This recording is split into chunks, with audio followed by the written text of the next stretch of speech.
ओम शांति। 24-1-23 की वाणी है। मीठे बच्चे, यही संगम युग है जब आत्मा और परमात्मा का मेल होता है। सतगुरु एक ही बार आकर बच्चों को सत्य ज्ञान दे, सत्य बोलना सिखाते हैं। किन बच्चों की अवस्था बहुत फर्स्ट क्लास रहती है? उत्तर, जिनकी बुद्धि में रहता यह सब कुछ बाबा का है। हर कदम श्रीमत लेने वाले, पूरा त्याग करने वाले बच्चों की अवस्था बहुत फर्स्ट क्लास रहती है। यात्रा लंबी है, इसलिए ऊंचे बाप की ऊंची मत लेते रहना है। प्रश्न, मुरली सुनते समय अपार सुख किन बच्चों को भासता है? उत्तर, जो समझते हैं हम शिव बाबा की मुरली सुन रहे हैं। यह मुरली शिव बाबा ने ब्रह्मा तन से सुनाई है। मौत पिलपेट बाबा हमें सदा सुखी मनुष्य से देवता बनाने के लिए यह सुना रहे हैं।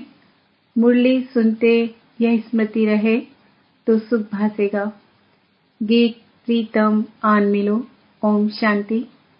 यह दुखिया जिया तो दुखधाम में ही होता है, सुखी जीवात्माएं सुखधाम में होती है।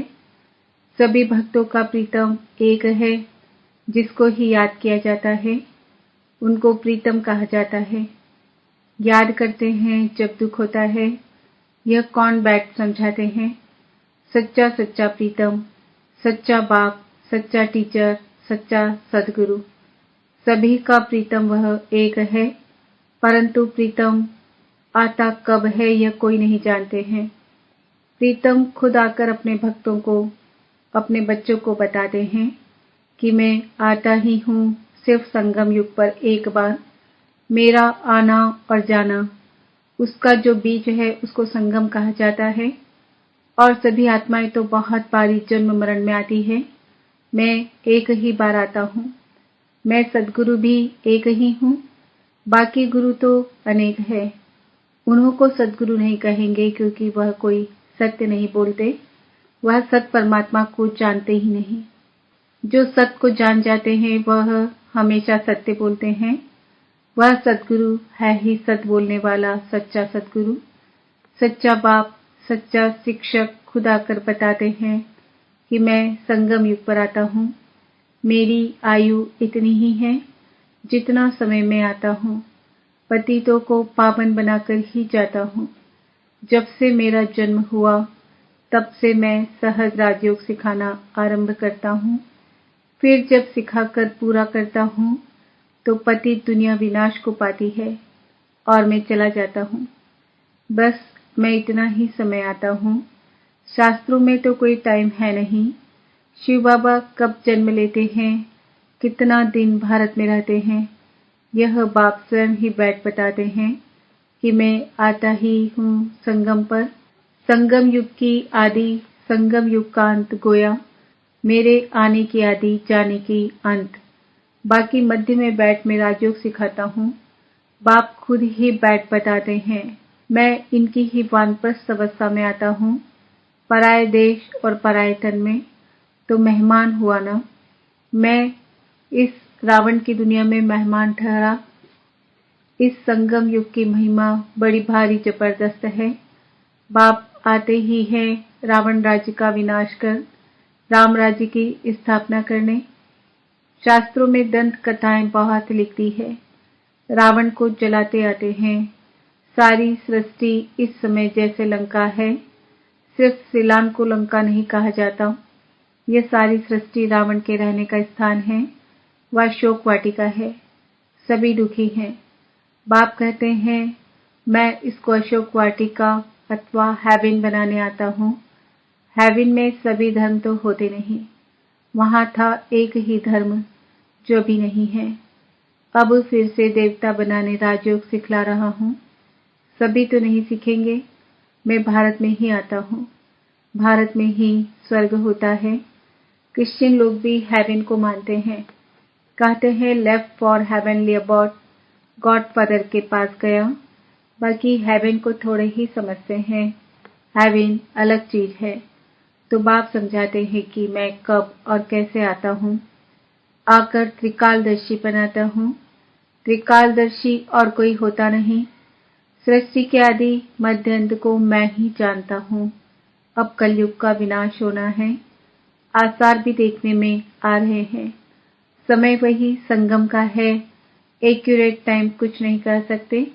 बाकी हाँ, राजधानी पूरी स्थापन हो जाएगी।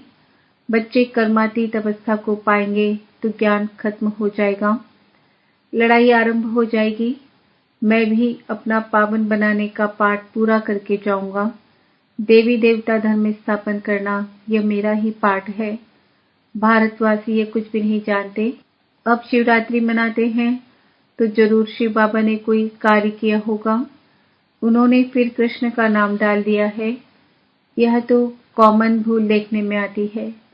शिव पुराण आदि किसी शास्त्र में भी यह नहीं है कि शिव बाबा आकर राजयोग सिखाते हैं। वास्तव में हर एक धर्म का एक एक शास्त्र है। देवता धर्म का भी एक शास्त्र होना चाहिए, परंतु उसका रचयिता कौन, इसमें ही मूंझ गए हैं। बाप समझाते हैं, मुझे जरूर ब्रह्मा द्वारा ब्राह्मण धर्म रचना पड़े। ब्रह्मा मुख वंशावली ब्रह्मा कुमार कुमारियां ठहरे। बहुतों के नाम बदले हुए, उनसे बहुत भागंती हो गए। साथ में रिप्लेस भी होते हैं। बाकी देखा गया नाम से कोई फायदा नहीं, वह तो भूल भी जाते हैं। वास्तव में तुमको योग लगाना है बाप से। नाम शरीर का मिलता है, आत्मा का तो नाम है नहीं। आत्मा 84 जन्म लेती है। हर जन्म में नाम रूप देश काल सब बदल जाता है। ड्रामा में कोई को भी जो एक बार ही पार्ट मिला हुआ है, उसी रूप में फिर कभी पार्ट बजा न सके, वही पार्ट फिर 5000 वर्ष के बाद बजाएगी। ऐसे नहीं, कृष्ण उसी नाम रूप से फिर कोई आ सकता है? नहीं।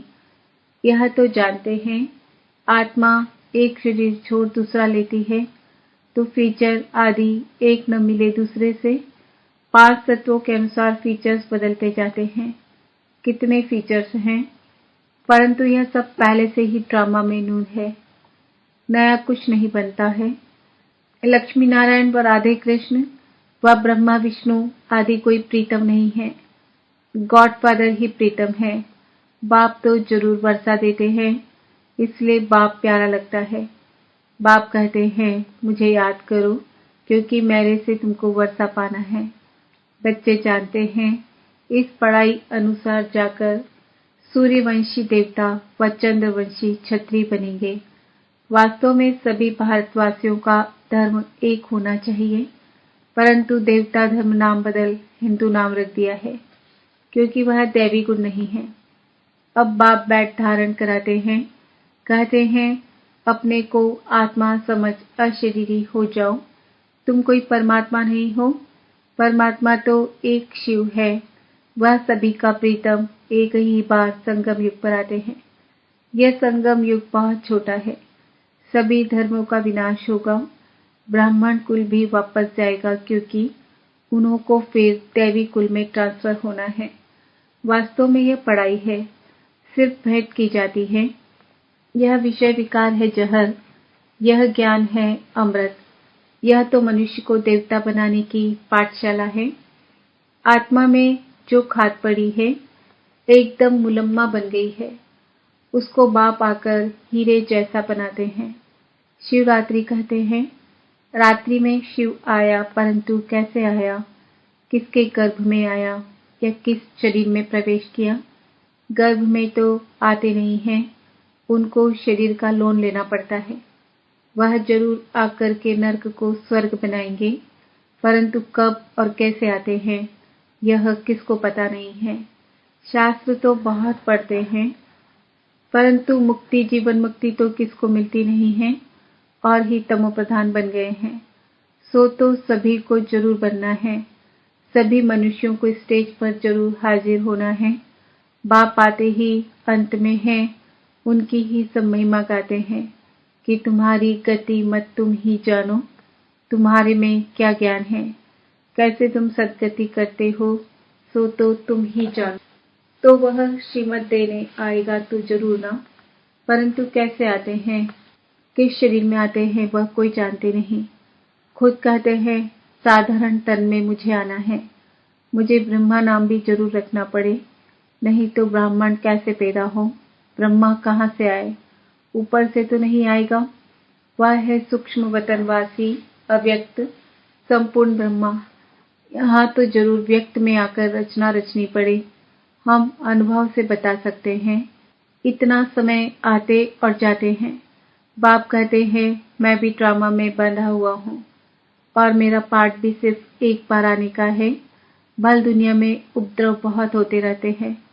उस समय कितना ईश्वर को पुकारते हैं, परंतु मुझे तो अपने समय पर ही आना है और आता भी हूँ वानप्रस्थ अवस्था में। यह ज्ञान तो बड़ा सहज है, परंतु अवस्था जमाने में मेहनत है, इसलिए कहेंगे मंजिल बड़ी ऊंची है। बाप नॉलेजफुल है तो जरूर उसने बच्चों को नॉलेज दी है, तब तो उनका ज्ञान है। तुम्हारी गतमत तुम ही जानो। बाप कहते हैं मेरे पास जो सुख शांति का खजाना है वह बच्चों को ही आकर देता हूँ। यह जो माताओं पर अत्याचार आदि होते हैं, यह भी ड्रामा में नूद है। तब तो पाप का घड़ा भरेगा। कल्प कल्प ऐसे ही रिपीट होता है।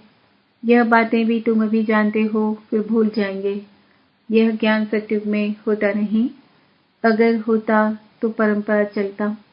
वहाँ तो प्रारब्ध है जो अभी के पुरुषार्थ से पाते हैं। यहाँ के पुरुषार्थ वाली आत्माएं वहाँ होती है, दूसरी आत्माएं वहाँ होती नहीं, जिनको ज्ञान की दरकार रहे। यह भी जानते हैं कोई बिरला निकलेगा, बहुत अच्छा भी करेंगे। समझो विलायत वाला कोई बड़ा आदमी निकलता है, समझता है, परंतु कहाँ भट्टी में रहेंगे, क्या समझेंगे? कहेंगे बात तो ठीक है, परंतु पवित्र नहीं रह सकते।